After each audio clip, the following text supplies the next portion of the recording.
The NBL competition is still alive, but only just. And while 7 teams have agreed to join the revamped competition, some clubs have made some high demands. The Wildcats will only agree to the new league if there's a major sponsor, increased government funding and national broadcaster. Here he comes down the ramp and he is airborne.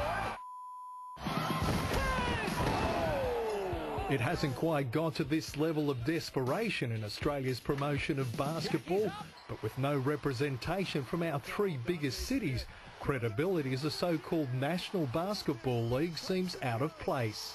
Look, I don't think that what we're proposing now is a national league. Former champion player Larry Sengstock has only been in the job as Australia's basketball boss for 2 weeks, but has the massive task of rebuilding the NBL's crumbling fortunes.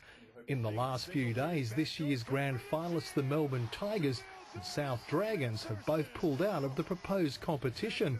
They want to start in a year's time, but Basketball Australia don't want a bar of it and are looking for a new Melbourne franchise.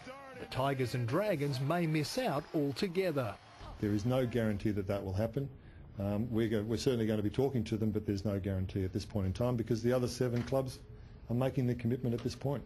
Right now, there are teams in just 2 state capitals, Perth and Adelaide, plus New Zealand, and a proposed Sydney team for next year.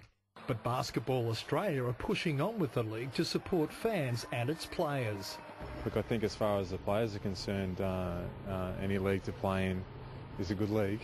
Some players have been highly critical of Basketball Australia. Association rep Jason Smith can see why. The lack of communication through the clubs and Basketball Australia to the playing group has been very, very poor, and hence you get a lash out by some of the players. Neil Cordy, 10 News.